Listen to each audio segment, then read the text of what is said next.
So we'll go ahead with next question.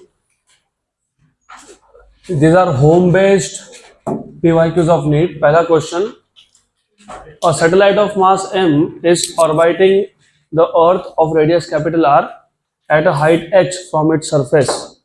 A satellite of mass m, you have a satellite of mass m which is orbiting the Earth of radius r at height h from its surface.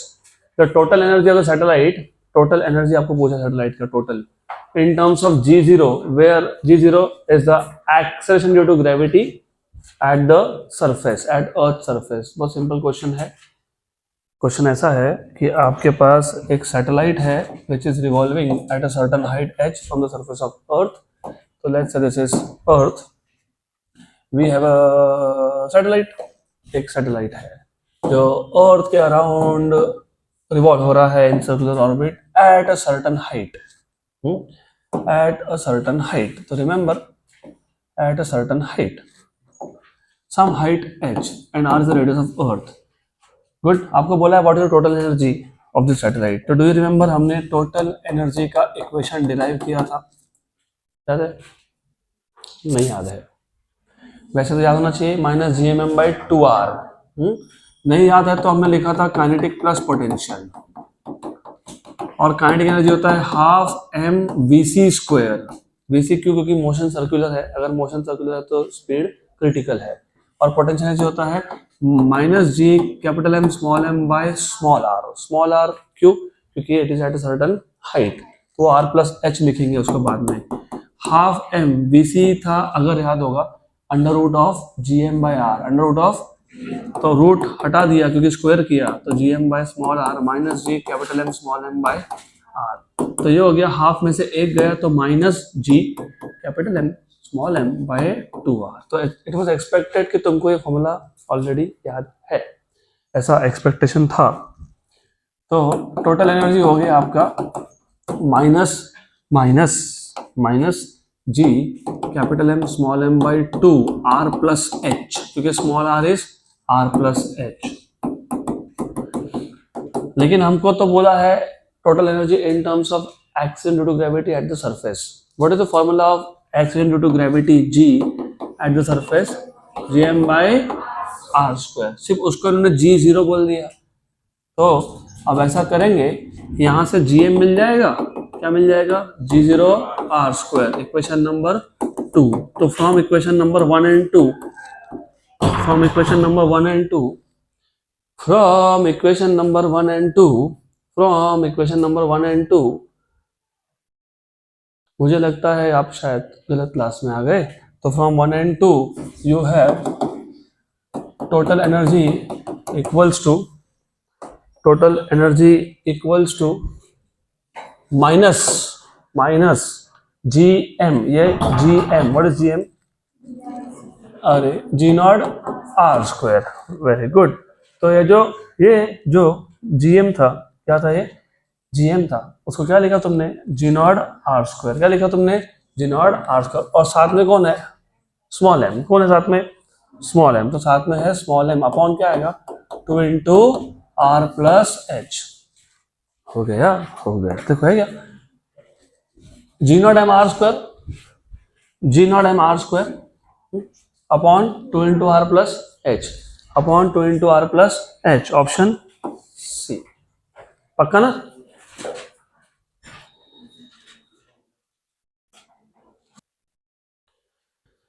Next question. अब जो question number 2 है वो आपको फिलहाल pending रखना पड़ेगा. क्यों? क्योंकि उसके लिए मोमेंट ऑफ इनर्शिया नाम का एक कॉन्सेप्ट है जो हम लोग रोटेशनल मोशन में सीखेंगे.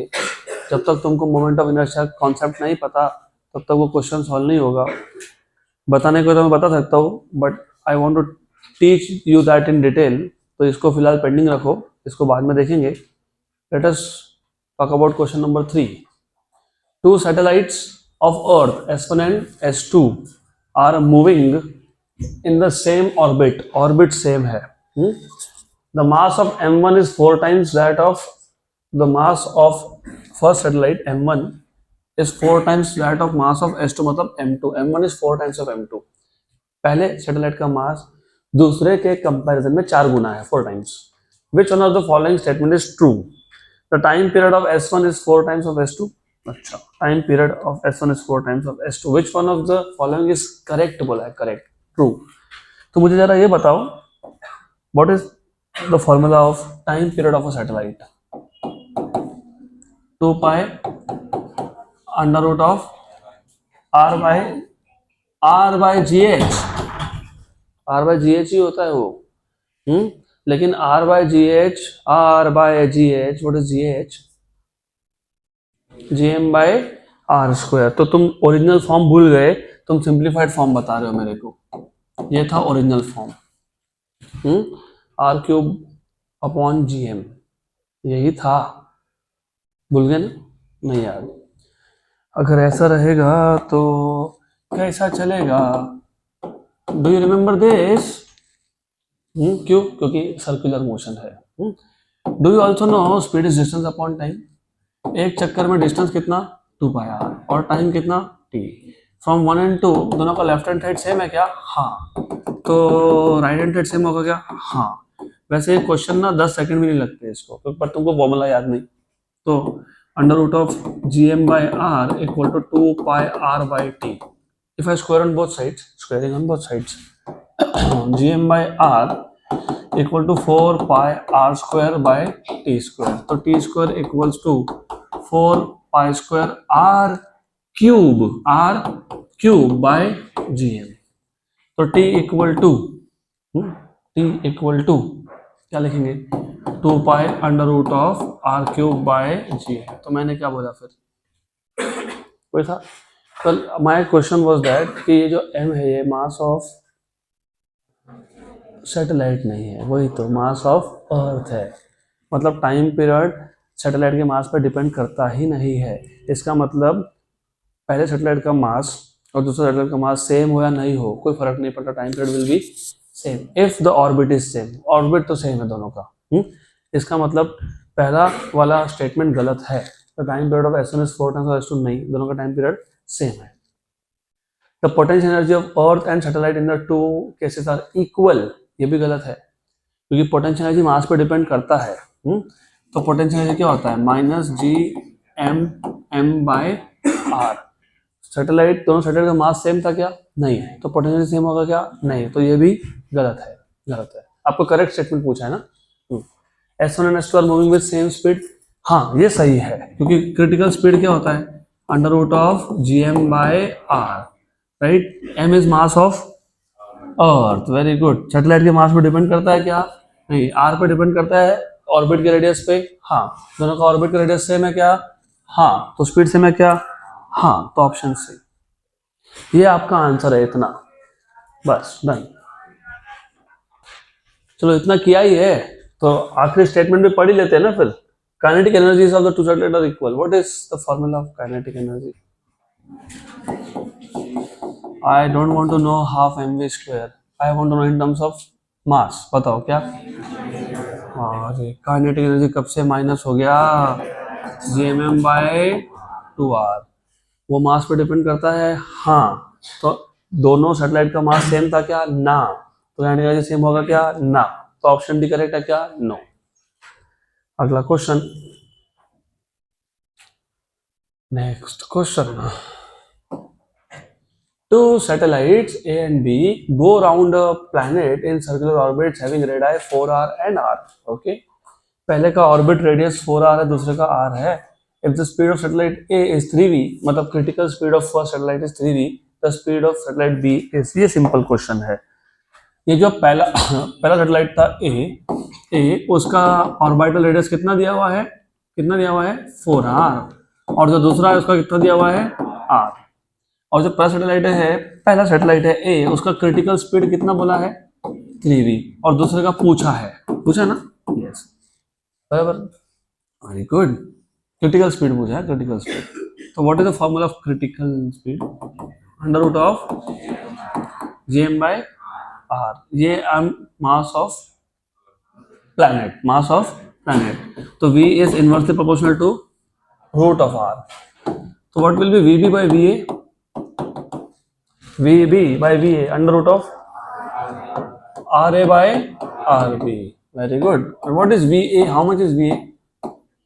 3V equal to under root of R A. वो आर बोला है ना, अरे नहीं 4R है, कितना है, और आर भी कितना है, are.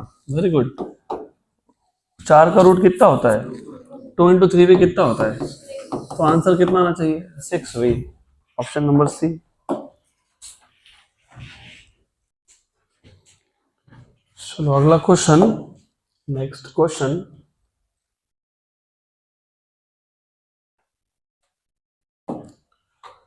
A remote sensing satellite of Earth revolves in a circular orbit at a height of 0.25 into 10 raised to 6 meter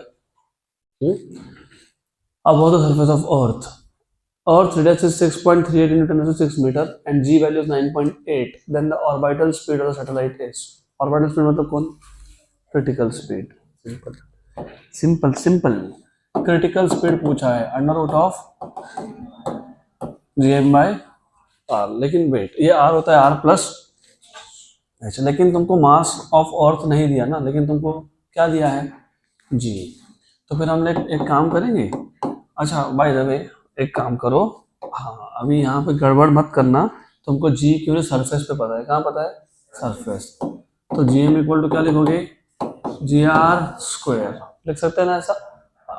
तो V क्या होगा, under root of GR square upon small r upon, लेकिन small r कौन है, हाँ तो ये under root of G upon R plus H, और ये R स्क्वायर का रूट कितना हो गया, R. ठीक है. अब एज पर द इंफॉर्मेशन तो यही फॉर्मूला यूज करना चाहिए. लेट अस सी आंसर कितना हमारा मैच होता है.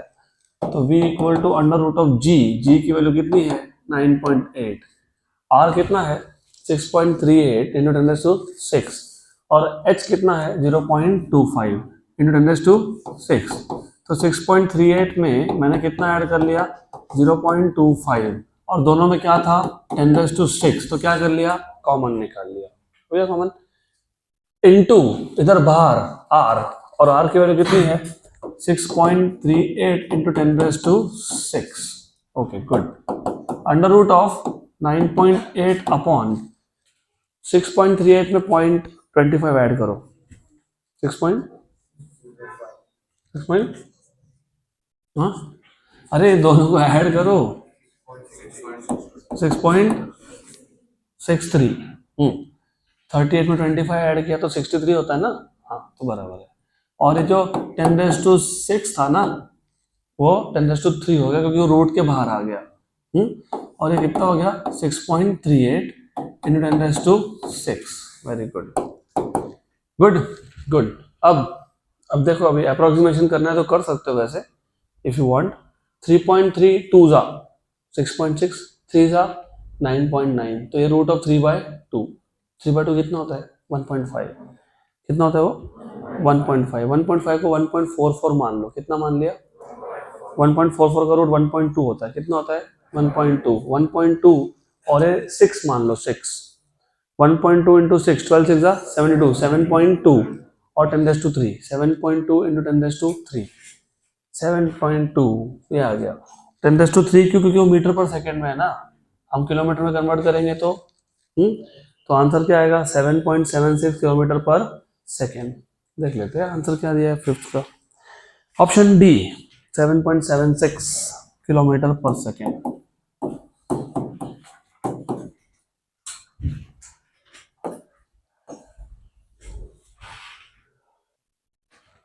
अगला क्वेश्चन.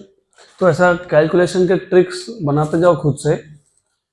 9.8 को 9.9 ले लिया, नीचे 6.6 मान लिया, तो 3/2 3/2 1.5, 1.5 को 1.44 मान लिया, 1/1.2 इंटू 6. अगला क्वेश्चन.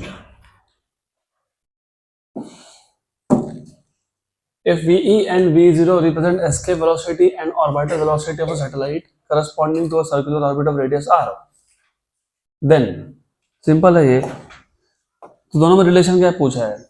चलो एक बात बताओ मेरे को, और ये रेडियस r बोला है, मतलब it is near to the surface of earth. What is the formula of escape velocity, under root of 2gm by r. Very good. इसको मैं ऐसा लिख सकता हूँ क्या, हाँ. And you know what is critical velocity, under root of 2gm under root of gm by r। तो ये पता है कौन है? क्रिटिकल। क्रिटिकल को क्या बोला इन्होंने? ऑर्बिटल। हो गया। तो VE equal to root 2 times of V0, option number B. Next question, geostationary satellite मतलब क्या? हाँ, जियो स्टेशनरी सैटेलाइट, ये वर्ड सुनते से पहला दिमाग में चाहिए टाइम पीरियड इज 24 आवर्स। कितना? 24 आवर्स। नहीं तो क्वेश्चन नहीं सॉल्व होगा वापस। Geostationary satellite is orbiting the earth at a height of 5 hour. Height, हाँ, सरफेस से above the surface of earth, R being the radius of earth, the time period of another satellite in hours at a height of 2 hour from the surface of अर्थ। तो दो satellite की बात हो रही है। एक है तुम्हारा जियो स्टेशनरी, मतलब पहला सैटेलाइट, उसका टाइम पीरियड कितना दिया हुआ है? 24 आवर दिया हुआ, मतलब पता होना चाहिए। जियो स्टेशनरी वर्ड यूज किया तो कितना है, और इसका हाइट कितना है? 5 आर। तो इसका सेंटर से डिस्टेंस R1, ये R प्लस H1 कितना हो जाएगा? कितना हो जाएगा? 6 आर। कितना हो जाएगा ये? 6 आर, राइट। एक दूसरा सैटेलाइट है, उसका हाइट अर्थ के सरफेस से कितना है? तो सेंटर से डिस्टेंस कितना हो गया? 3 आर, क्योंकि it will B R plus H2, तो हो जाएगा 3 आर। और उसका टाइम पीरियड पूछा है। क्या पूछा है? टाइम पीरियड पूछा है। अभी टाइम पीरियड पूछा है तो वो जियो स्टेशनरी नहीं है इसके लिए पूछा है, और बोला भी नहीं कहीं। बोला क्या? Time period of another satellite बोला है ना। तो do you remember time period square is proportional to R cube? हाँ, तो T is proportional to R to 3/2। हाँ, तो T2 by T1 equals to R2 by R1 raise to 3/2। तो T2 by T1, T1 कितना? 24 are, और ये R में है तो आंसर भी R में है। उन्होंने क्लियरली बोला है इन आवर्स, तो R में रखो तो 24 hour. What is R2? 3 R. What is R1? 6 R raise to कितना? 3/2। Very good. तो T2 बाई 24 R तो हो गया कैंसल, 1s और 2s आर। तो दिस इज 1 2 2 का क्यूब, 8 का रूट, 2 रूट 2, तो ये आ जाएगा 1/2 रूट 2। तो T2 equals to 24 by 2 root 2, मतलब कितना? 12 बाई रूट 2, मतलब पता कितना? 6 रूट 2, क्योंकि 6 इंटू 2, हाँ कि ना? हाँ, वेरी गुड। और ये जो 2 है, 2 इसको रूट 2 इंटू रूट 2 लिखो क्या? हाँ, और नीचे रूट 2 था क्या? हाँ, एक कैंसिल हो गया क्या? हाँ, तो कितना आंसर आया? 6 रूट 2 आर। 6 रूट 2 hour, option C. Next question,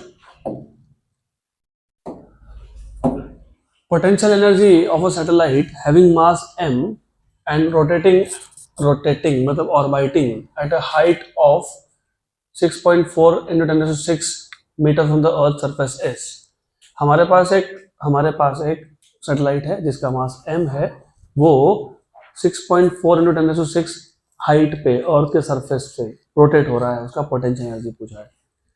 तो मुझे को बताओ, थोड़ा जल्दी बताओ। हाँ, व्हाट इज पोटेंशियल एनर्जी? जल्दी।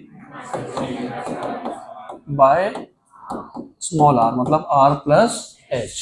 और तुमने अगर नोटिस किया होगा हाइट की वैल्यू कितनी है? 6.4 into 10⁶, वही तो रेडियस ऑफ अर्थ होता है।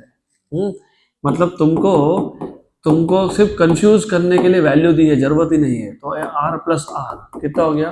2 बराबर minus GM bye 2r, right. अब आपको तो पता है ही, क्या पता है आपको? GM इक्वल टू क्या होता है? GR², क्योंकि answer in terms of small g है। तो therefore from 1 and 2, from equation number 1 and 2, potential energy equals to minus GM, क्या लिखेंगे? GR² स्मॉल m अपॉन क्या लिखेंगे? 2r। एक आर कैंसल, 1/2 मतलब 0.5 होता है कि नहीं? हाँ, तो minus 0.5 mgr, minus 0.5 mgr, option number A. तुमको अगर रेडियस की वैल्यू याद होती तो समझ में आता कि h इक्वल टू आर है, और answer in terms of r था, आंसर नंबर में नहीं है। तो इसका मतलब तुमको आंसर में r रखना पड़ेगा। तो h equal to R substitute कर दिया हमने। अगला क्वेश्चन, अभी इस टाइप के बहुत क्वेश्चन आते हैं। जेई में भी आते हैं, नीट में भी आते हैं और सीटी में भी आने लगे हैं। और इस टाइप के क्वेश्चन में कंफ्यूजन भी बड़ा होता है, तो कंफ्यूजन हमको करना नहीं है, इसलिए पहले पूरा क्वेश्चन पढ़ लो, फिर क्वेश्चन का मतलब समझ लेंगे। एडिशनल काइनेटिक एनर्जी मतलब एक्स्ट्रा काइनेटिक एनर्जी, जब तुम एक्स्ट्रा एनर्जी देते हो तो कोई पर्पज होता है। तो additional kinetic energy to be provided to a satellite of mass m, mass m क्या कर रहा है? Revolving around a planet of mass capital M to transfer it from a circular orbit of radius r1 to another r2 where r2 is greater than r1। मतलब हमारे पास एक satellite था जो already revolving है। क्या है? रिवॉल्विंग अगर हो तो दोनों एनर्जी होती है उसके पास, काइनेटिक और पोटेंशियल। तो जो भी तुम एक्स्ट्रा एनर्जी दोगे, काइनेटिक एनर्जी दोगे, वो एक्स्ट्रा एनर्जी क्या चेंज करेगा? टोटल एनर्जी चेंज करेगा। क्या करेगा? तो एक्स्ट्रा काइनेटिक एनर्जी जो तुमने दिया, additional kinetic energy, that is equal to final total energy minus initial. कभी कभी ऐसा बोला होता है कि हमारे पास एक सैटेलाइट था जो एक हाइट पे था, उसको हमको एक हाइट से दूसरे हाइट पे ले जाना है, वहां पे रिवॉल्विंग वर्ड यूज नहीं किया होता, तो वहां पे हाइट पे सिर्फ था, मतलब मूव नहीं हो रहा था। तो अगर मूव नहीं हो रहा था तो टोटल एनर्जी की पोटेंशियल एनर्जी, पोटेंशियल, क्योंकि काइनेटिक एनर्जी क्या है? जीरो है, राइट। यहाँ पे क्लियरली क्या वर्ड यूज किया? रिवॉल्विंग। क्या यूज किया? तो ऐसे अगर वर्ड्स तुमने नहीं पढ़े तो तुमको सारे फॉर्मूला पता होने के बाद भी मार्क्स नहीं मिलने वाले। तो याद रखना, additional kinetic energy is equal to final total energy, total क्योंकि it is already in motion, minus initial. Total energy is minus G capital M small m upon upon 2r upon, हाँ 2r, याद रखना 2r, final मतलब r2। और इन्होंने थोड़ा सा और careful, additional kinetic energy to be provided to a satellite of mass m revolving around a planet of mass m to transfer it from a circular orbit of radius r1। जब orbit बोला है तो distance surface से है कि direct centre से है? Centre से। कहां से है? हाइट बोला होता तो सरफेस से, यहाँ पे क्या बोला है? Directly circular orbit of radius. तो ये जो r है ना, r, ये डायरेक्टली सेंटर से मेजर हुआ, तो क्या लिख दिया मैंने? r2। अगर अर्थ के सरफेस से या प्लैनेट के सरफेस से बोला तो क्या लिखते? r plus H. क्या लिखते? तो यहाँ पे डायरेक्टली सेंटर से डिस्टेंस दिया हुआ है, हाँ कि ना? ये हो गया clear? Yes. Minus of minus G capital M small m by 2r1, ये minus minus plus G capital M small m by 2 क्या आ गया? कॉमन। ये माइनस माइनस क्या हो गया? प्लस। तो 1 बाय r1 क्या होगा? प्लस, और 1 बाय r2 क्या होगा? माइनस। हुआ क्या? हुआ। देखो capital G capital M by 2, capital G capital M by 2, sorry capital G capital M small m by 2, 1 by r1 माइनस 1 बाय r2। तो ऑप्शन नंबर।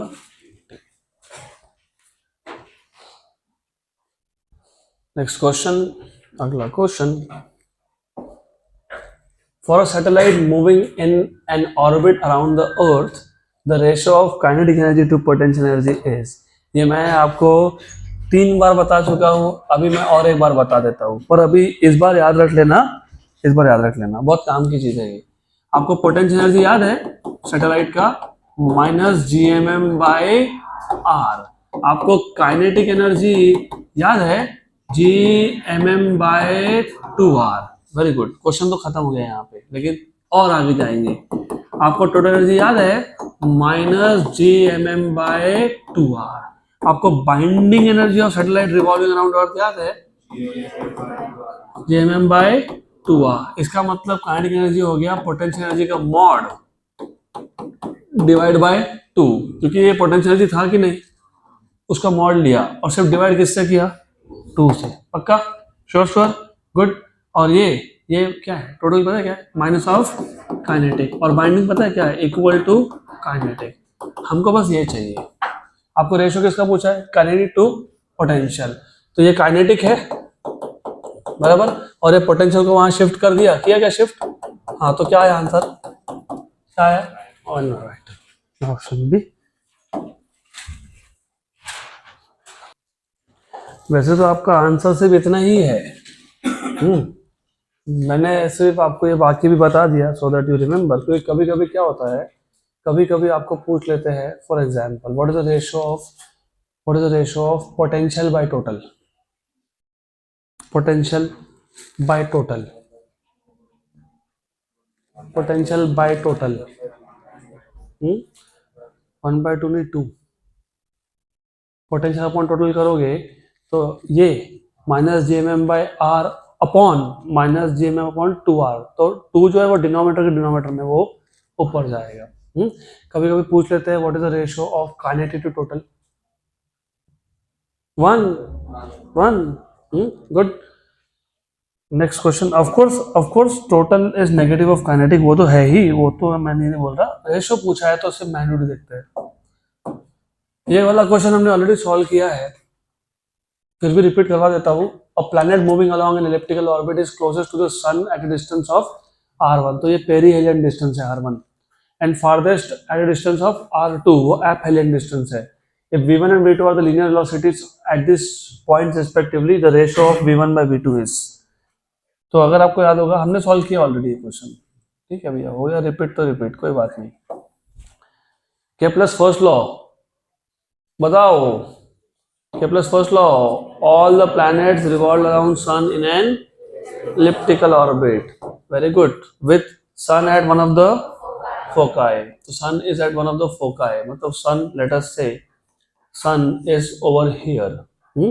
तो sun अगर यहाँ पे है, इस पॉइंट पे है, this is sun, right? ये पॉइंट क्या होता है?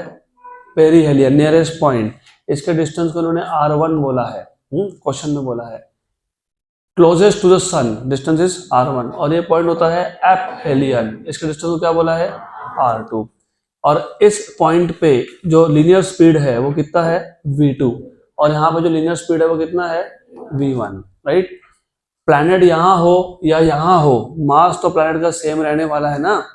हाँ, तो याद है कि मैंने आपको बताया था कि angular momentum is always conserved. तो मैंने आपको बताया था कि L1 equal to L2, what is L mvr, तो क्या लिखोगे? mv1 r1 equals to mv2 r2, mm cancel, ठीक है, गुड। तो तुमको क्या पूछा है? v1 bye v2 equal to क्या आएगा? r2 bye r1। सिर्फ वहां पे तुमको बोला था vp by va, v perihelion upon v aphelion equal to वहां था ra बाय rp, सिर्फ नोटेशन चेंज किया, तो क्या है आंसर? सी।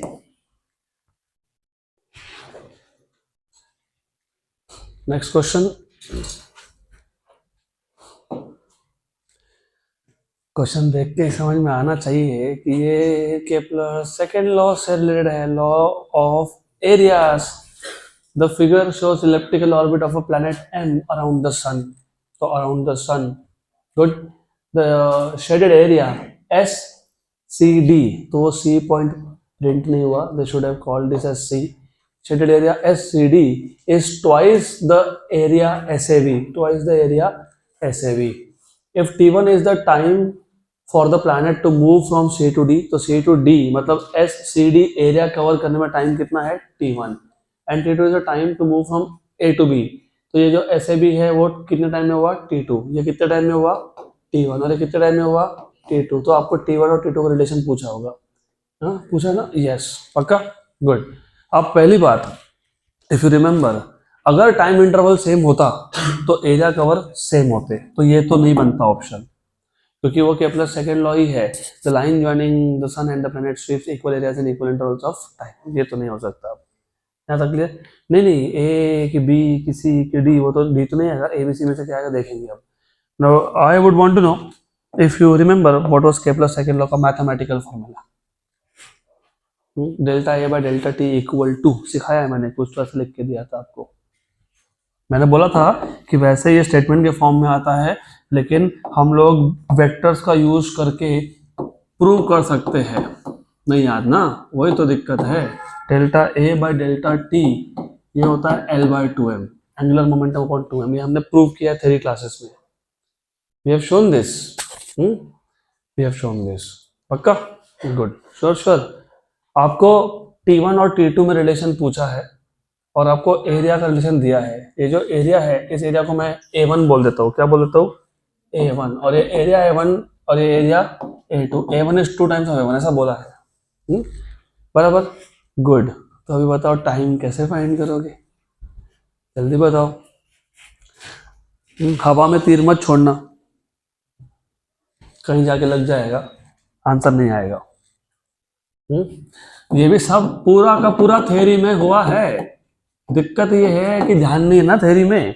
अब मैंने कितनी बार बोला और कितनी बार क्या अब भी बोला, ये क्या है L1 इक्वल टू L2 का मतलब क्या है? नहीं, L1 मतलब कौन? Angular momentum of the planet at which point perihelion. L2 मतलब कौन? Angular momentum at aphelion. मतलब क्या कि एंगुलर मोमेंटम हमेशा कांस्टेंट होता है। क्या होता है? तो angular momentum is conserved irrespective of the position of the planet in its orbit. Angular momentum क्या है? कांस्टेंट है, बराबर। और मास भी कांस्टेंट है कि नहीं? हाँ, तो ये पूरा कांस्टेंट है कि नहीं? हाँ है ना, वेरी गुड। इसका मतलब समझा तुमको, area is proportional to time, बराबर। तो T1/T2 क्या आएगा? A1/A2, equation number 1। लेकिन तुमको क्वेश्चन में बोला क्या है? A1 इक्वल टू क्या बोला है? 2A2। तो A1/A2 कितना आएगा? 2, इक्वेशन नंबर 2। तो from equation number 1 and 2, from equation number 1 and 2, T1/T2 is A1/A2। What is A1/A2? 2। तो T1 इक्वल टू कितना आ गया? 2T2। Option number C, option number C.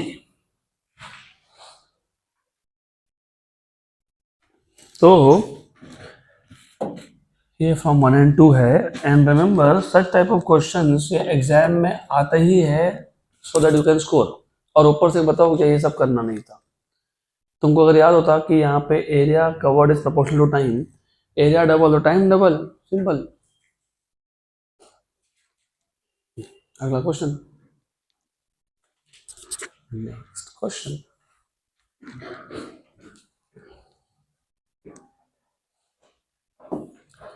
Good. Kepler's third law states that square of period of revolution of a planet around sun is proportional to third power of average distance r between sun and planet. That is t square is equal to k into r cube, k into r cube। कितना help कर रहा है, पूरा statement ही बता दिया तुमको। Here k is a constant। If the mass of the sun, if the masses of the sun and planets are capital M and small m, planet का mass small M है और सन का कितना है? Capital M, respectively. Then as पर Newton's law of gravitation, Newton's law of gravitation के हिसाब से force of attraction between planet and the sun is F G capital M small M by R square. Here capital G is gravitational constant. The relation between G and K is described as. Question समझा? नहीं समझा? मैं समझाता हूँ, कोई बात, कोई दिक्कत नहीं। क्वेश्चन में ऐसा है कि केप्लर्स के तीसरे लॉ के हिसाब से T square is proportional to R cube, T square is proportional to R cube. तो वो प्रोपोर्शनलिटी कांस्टेंट कौन है? के है। और न्यूटन के हिसाब से उसी प्लैनेट और सन के बीच में जो फोर्स है, ग्रेविटेशनल फोर्स, वो क्या है?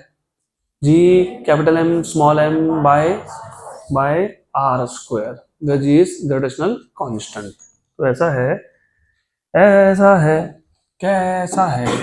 ऐसा है कि केप्लर्स के थर्ड लॉ के हिसाब से T square equals to K R cube, और न्यूटन के ग्रेविटेशनल लॉ के हिसाब से force between the planet and the sun is this. हाँ कि ना? हाँ। और हम तुमको से पूछा है what is the relation between G and के। सही है? पक्का पक्का? Good, good. तो बताओ, तुम बोल रहे हो गुड, तो बताओ। ये तो मैं सैटेलाइट का कॉन्सेप्ट लगा के भी सॉल्व कर सकता हूँ। सैटेलाइट रिवॉल्विंग अराउंड अर्थ, आज भी बताया था तुमको, आज ही बताया था तुमको शायद। सैटेलाइट के लिए याद है क्या? टी स्क्वायर इक्वल्स टू क्या आता है, याद है तुमको? याद है? भूल गए सब कुछ, याद नहीं अब कुछ, ऐसा था कि नहीं? हाँ चलो, नहीं याद तो मैं याद दिला देता हूँ। कैसा चलेगा? If you do not remember तो कैसा चलेगा? चलो मान लेते हैं सन है। Imagine this is sun, imagine this is हमारा अपना अर्थ या कोई भी planet, any planet you can take, no problem with that, कोई भी प्लैनेट मान लो, ये है सर्कुलर ऑर्बिट, मान लो सर्कुलर ऑर्बिट है, मान लो, अभी मानना पड़ेगा ना हमको। Imagine what is this distance, छोटू R, small R, what is small are,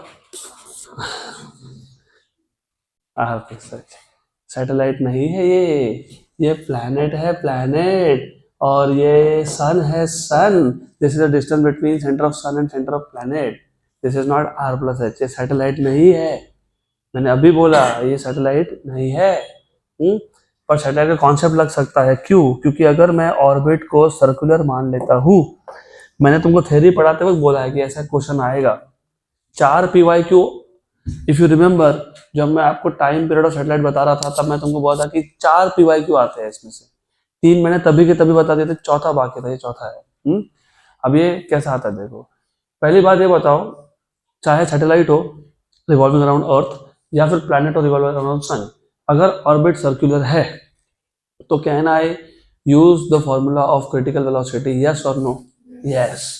तो यहाँ पे जो वेलोसिटी है वो क्रिटिकल है, मतलब ऑर्बिटल है, जो होता है अंडर रूट ऑफ GM/r। ये m होता है mass of central body, central body कौन है, सन, उसको याद रखना। लेकिन हमको ये भी तो पता है ना, speed is distance upon time, एक चक्कर में डिस्टेंस कितना हुआ 2πr, और टाइम कितना लगा कैपिटल T। तो ये दोनों इक्वेशन से, ये दोनों इक्वेशन से लेफ्ट हैंड साइड सेम है तो राइट हैंड साइड भी क्या होगा, सेम। तो from equation number 1 and 2 you have under root of GM/r equal to, जल्दी बताओ, 2πr/t, वेरी गुड, सही है क्या, हाँ, स्क्वायरिंग ऑन बोथ साइड्स, तो GM/r equal to 4π² r square upon t square, तो t square equal to 4π²/GM into r³ equation number 3, ठीक है, पक्का। कंपेयर विथ, किससे कंपेयर करेंगे, जो दिया है उससे करेंगे, क्या दिया है, क्या दिया है, क्या दिया है, t square equals to kr³, तो कंपेयर करके बताओ मेरे को k की वैल्यू क्या आई, 4π² upon GM, so comparing 3 and 4, comparing 3 and 4, you get, what do you get, k equals to 4π²/GM, ठीक, तो GMK equal to 4π², GMK equal to 4π²। अगर तुमको बेसिक्स याद होते ना तो सिंगल स्टेप सॉल्यूशन है, तो ट्रिक सैटेलाइट के लिए हमने सीखा था ये सैटेलाइट के लिए, सैटेलाइट जब रिवॉल्व होता है तो ये मास ऑफ अर्थ होता है, जब प्लैनेट रिवॉल्व होता है तो मास ऑफ सन होगा, ये सीखा था, और ये दिया था क्वेश्चन में, सीखा था, दिया था, कंपेयर कर लिए क्या कंपेयर, हाँ, तो आ गया आंसर, आ गया। इतना सब करने की जरूरत ही नहीं है, इफ यू रिमेंबर, गुड। अगला क्वेश्चन, तो ये ट्रिक अभी थोड़ा याद रख लो, ये भी सिंपल है। अभी देखो ये क्वेश्चन 14 नंबर, और अगर आपको याद होगा ये एक क्वेश्चन था ये वाला 9th नंबर, मैंने आपको बोला कि इस टाइप के क्वेश्चन को थोड़ा केयरफुली पढ़ना। यहाँ पे तुमको बोला था additional kinetic energy to be provided to a satellite of mass m revolving around a planet to transfer it from circular orbit to another circular orbit, मतलब सैटेलाइट पहले से किसमें था, मोशन में, तो दोनों एनर्जीज थे, कौन से दोनों, kinetic and potential. Now read this question, the work done to raise a mass m from the surface of earth to height h which is equal to radius of अर्थ। तो हमको सिर्फ करना क्या है, एक ऑब्जेक्ट है जो अर्थ के सरफेस पे है, क्या कर रहा है, कुछ नहीं कर रहा है, रेस्ट पे है, मतलब काइनेटिक एनर्जी कितना है, 0 है, इसको सिर्फ यहाँ से उठा के एक हाइट पे ले जाना है, तो जो भी एनर्जी हम देंगे या जो भी वर्क हम करेंगे it will be equal to change in total की पोटेंशियल एनर्जी पिछले केस में वो सैटेलाइट ऑब्जेक्ट घूम रहा था, उसके पास दो एनर्जी थे, कौन से दो? वेरी गुड, ये बैठा है तो क्या है? पोटेंशियल। तो पिछले केस में जो तुमने एनर्जी दिया, एडिशनल एनर्जी दिया, that is change in total energy, यहाँ पे change in potential energy, simple. तो whatever energy you provide is nothing but change in potential energy. What is potential energy? Minus G M M by R. तो पहले R1 लिखेंगे, minus G, of course minus minus G M M by R2, है ना? सब हाँ, उल्टा लिख रहा हूं फिर भी हाँ। तो इधर R2, इधर R1, बराबर, पक्का पक्का। कौन कॉमन आया? GMM। ये तुमने स्टेट बोर्ड में सॉल्व किया है क्वेश्चन, स्टेट बोर्ड का क्वेश्चन है तुम्हारा। माइनस माइनस तो R1 प्लस R2 माइनस, पक्का पक्का, गुड गुड, हाँ वेरी गुड, सही है। R1 क्या था? R, R2 क्या था? R प्लस H, और H की वैल्यू भी कितनी दी है? R, तो R plus R 2R, but H equals to R, therefore you have work done equals to G M N 1 by R minus 1 by 2R, बराबर। R R common, कुछ मत करना ऐसा, ये एक है, ये आधा है, एक में से आधा गया तो आधा, तो आधा बचा, तो GMM by 2R हो गया, 1 by 2 आंसर आएगा। What is this GM? What is this GM? GR square, very good। Cancel cancel, ये जो GM था उसको मैंने लिखा GR स्क्वायर, तो कितना हो गया? MGR by 2, MGR by 2, option D. अगला क्वेश्चन, नेक्स्ट क्वेश्चन, ये भी हमने ऑलरेडी इस टाइप का क्वेश्चन सॉल्व करके रखा है, 2019 का PYQ है नीट का। अ बॉडी वेट्स 200 न्यूटन, यहाँ पे न्यूटन में है। हमने 2 बार क्वेश्चन सॉल्व किया था, एक बार स्टेट बोर्ड में जिसमें 5.6 किलोग्राम वेट हुआ था, वो किलोग्राम वेट में था, ये न्यूटन में है, मतलब ये mg की वैल्यू है डायरेक्टली, बराबर। ठीक है, 200 न्यूटन का वेट है, कहाँ पे? ऑन द सरफेस ऑफ अर्थ।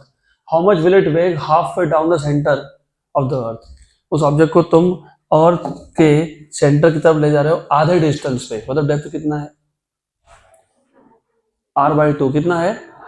तो बस वहां पे तुमको पूछा है व्हाट इज द वेट, तो मुझे ये बताओ वेट, क्या होता है वेट? mg, क्या होता है? mg, ये सरफेस पे कितना? 200। और अगर मैं डेप्थ की बात करूंगा, डेप्थ तो क्या लिखूंगा मैं? mgd, ऐसे लिखूंगा ना। What is g eight depth?